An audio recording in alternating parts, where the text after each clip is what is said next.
Hi, this is Royal Caribbean's Chief Meteorologist Craig Setzer with a special weather video for our guest on Liberty of the Seas. Obviously, we've had a very disappointing itinerary change, and I want to explain the meteorological reasoning behind that decision because it was not at all an easy decision to make. This is probably not going to be a video for some people who just really don't care about all of the details. But for those of you who do want to know the thought process, the reasoning behind this decision, which of course had safety as our first concern, that's what this video addresses. So let's talk about the first off the meteorological situation, and then some of the thoughts behind what the captain and I were discussing. And we spent hours discussing the possibilities and how to salvage the original itinerary here. But first off, we have this low pressure area just to our southeast with very strong winds on the north and west side. Now, this is part of the same storm system that was in part responsible for the flooding around the New York City area. And on that low pressure system, especially on the north side, we call it a gale, which is the same as a non-named tropical storm in terms of the winds. We have gale force winds, which are winds over 40 miles an hour. They're mainly on the north and northwest side, which is where we were going to have to travel.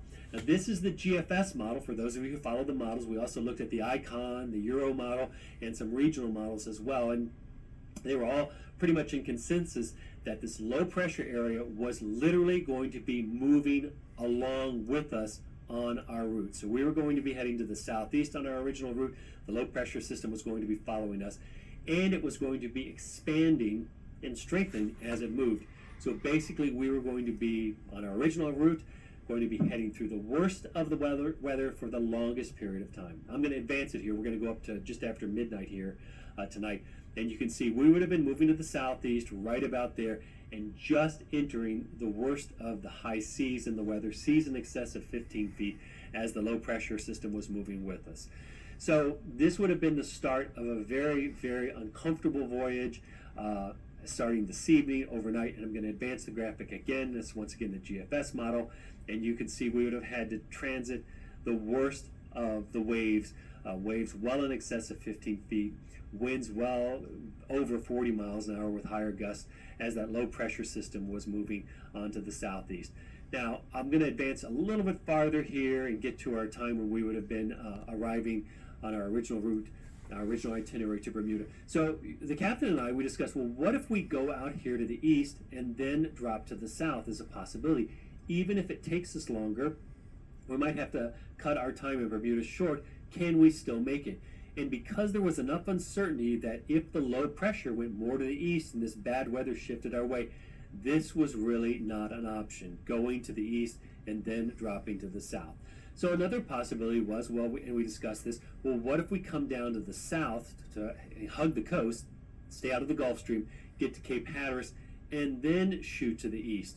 And the problem with that was all the models said, well, this part of the low pressure area has an expanding wind field and expanding large seas, and this is going to be a very uncomfortable voyage because the ocean waves would have been hitting us from the side here, and it's not a pleasant voyage as well. So we just ended up kind of with this huge no-go area here, and cut off almost all of our, well, literally all of our options. There was really no good way to get to Bermuda based on this weather situation. So your captain and I, we really wrestled over this, and I agree with him wholeheartedly and support his decision to say we just can't go to Bermuda. We're going to have to change the itinerary.